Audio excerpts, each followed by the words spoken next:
இதுக்கு பார்த்திங்கன்னா அதிகமாக உரம் தேவையில்லை, மருந்து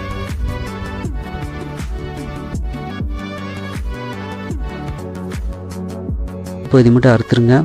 எதையோட கொண்டு எனக்கு பார்த்திங்கன்னா அடுத்த அறுவடைக்கும் கிழங்குகள் இருக்குது. வண்டி கிடைக்காது, அதனால் காட்ட முடியல. வணக்கம் நண்பர்களே, இந்த வீடியோவில் நூக்கல் நடவு முதல் அறுவடை வரை பார்க்க போகிறோம். வாங்க வீடியோக்குள்ளே போகலாம். முதல்ல நாட்டு விதைகள் வாங்கி இந்த மாதிரி பதியம் போட்டு நாற்றுக்கள் தயார் பண்ணிக்கலாம். அதுக்கப்புறம் நடவு செய்கிற இடத்த சுத்தம் பண்ணிக்கலாம். இதுக்கு முன்னாடி நாங்கள் இதில் பீன்ஸ் போட்டிருந்தோம், அதனால் இந்த இடத்த சுத்தம் பண்ணிக்கிறோம். நூக்கல் பார்த்திங்கன்னா 2 மாதம், அதாவது 60 நாள் பயிர். இதுக்கு பார்த்திங்கன்னா அதிகமாக உரம் தேவையில்லை, மருந்து தேவையில்லை, தண்ணி மட்டும் கொஞ்சம் தேவைப்படும். இந்த இடத்தெல்லாம் நடவு செய்ய போகிறோம். இப்போ சுத்தம் பண்ணியாச்சு. இப்போ மிஷின் வச்சு அவ்வளோ ஓட்டுறோம்.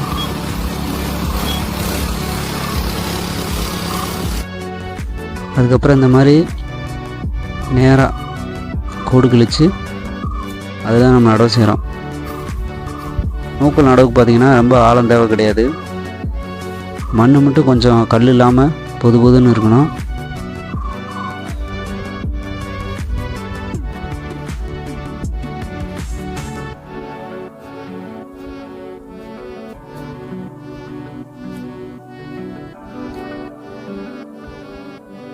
நான் கொஞ்சம் கொஞ்சமாக அந்த மாதிரி கோடு கிழிச்சு நடவு செய்கிறேன்.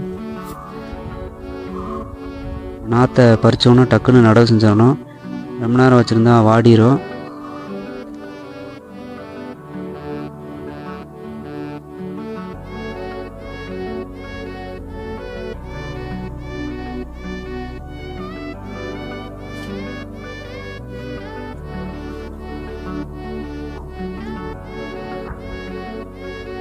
ஒரு நாற்றுக்கும் பார்த்திங்கன்னா ரொம்ப பக்கத்துலேயே நெருக்கமாகவே நடலாம். மேலே தான் கிழங்கு வைக்கும்.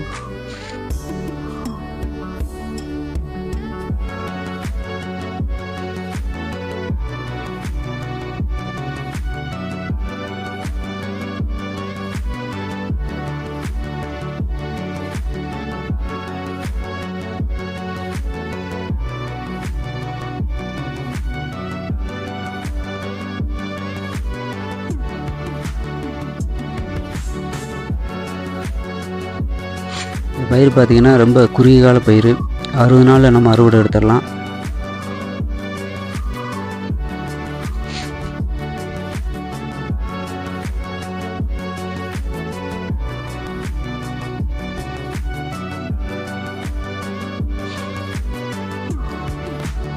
பார்த்தா ஃபுல்லாக நடவு செஞ்சாச்சு.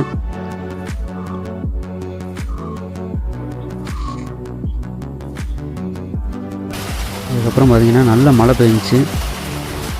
தொடர்ச்சியாக மழையாக பெஞ்சதுனால கிழங்களோட வளர்ச்சி நல்லா இருந்துச்சு.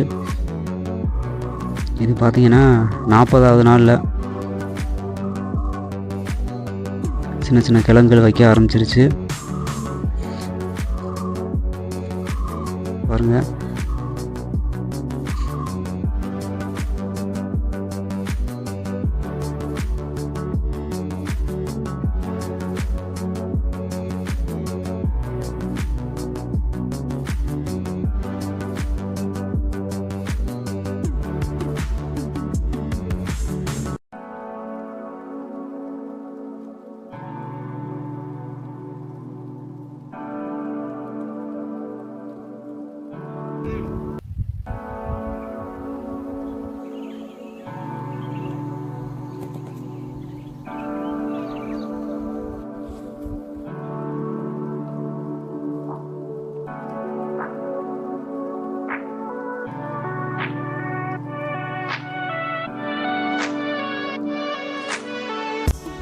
நூக்கல் கிழங்கு பார்த்திங்கன்னா 60 நாளுக்கு மேலே அறுவடை செஞ்சிடணும். கிழங்கு முத்துச்சுன்னா நல்லா இருக்காது, சாப்பிட்றதுக்கும் சுவையாக இருக்காது, மார்க்கெட்லேயும் விலை போகாது. நூக்கல் கிழங்கு அறுவடை செய்ய ரொம்ப ஈஸி. மேல் பகுதி பிடிச்சி எடுத்தோம்னா கிழங்கு வந்துடும். இது அறுவடை செய்யறதுக்கு ஆட்கள் அதிகமாக தேவைப்படாது, நம்மளே அறுவடை செஞ்சிடலாம். இது பார்த்திங்கன்னா நானும் எங்கள் அண்ணனும் அறுவடை செஞ்சோம்.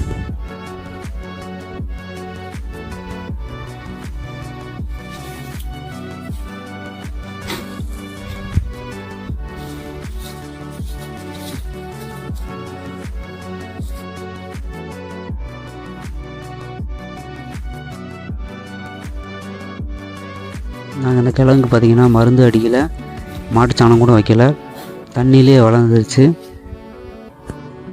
அதுக்கப்புறம் பார்த்திங்கன்னா இந்த கீழ்ப்பகுதியை அறுக்கணும். நம்ம இந்த தண்டுகளை மட்டும் அறுத்தா போதும். அப்புறம் மேலே இலைகளையும் கிள்ளிடணும். நம்ம இலையோடு கொண்டு போனோம்னா நல்ல விலை போகும்.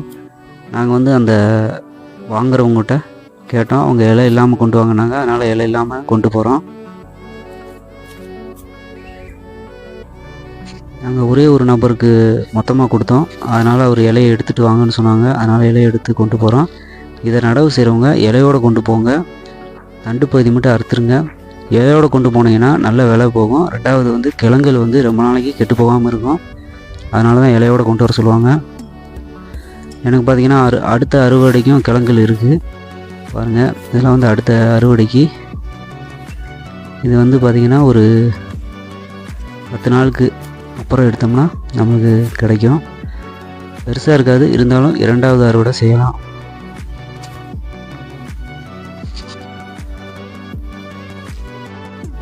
அதுக்கப்புறம் அந்த கிழங்குலாம் நம்ம எடுத்துகிட்டு போகிறோம். எடுத்துகிட்டு போய் சுத்தம் பண்ணணும். இந்த மாதிரி மேல் பகுதி மட்டும் லைட்டாக தேய்ச்சி கழுவுனா போதும்.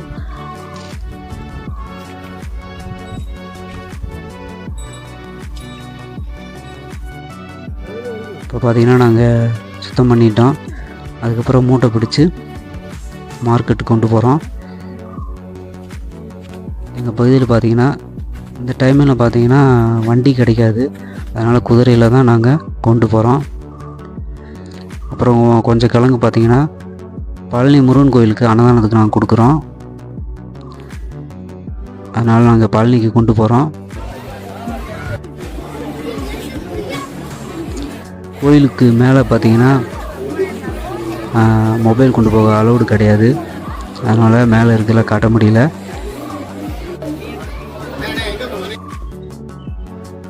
நாங்கள் கோயில் அன்னதானத்துக்கு பார்த்திங்கன்னா ஒரு 10 கிலோ கிழங்கு கொடுத்தோம். இந்த வீடியோ உங்களுக்கு எல்லோரும் பிடிச்சிருக்கு நினைக்கிறேன். அடுத்த ஒரு வீடியோவில் சந்திப்போம். நன்றி நண்பர்களே.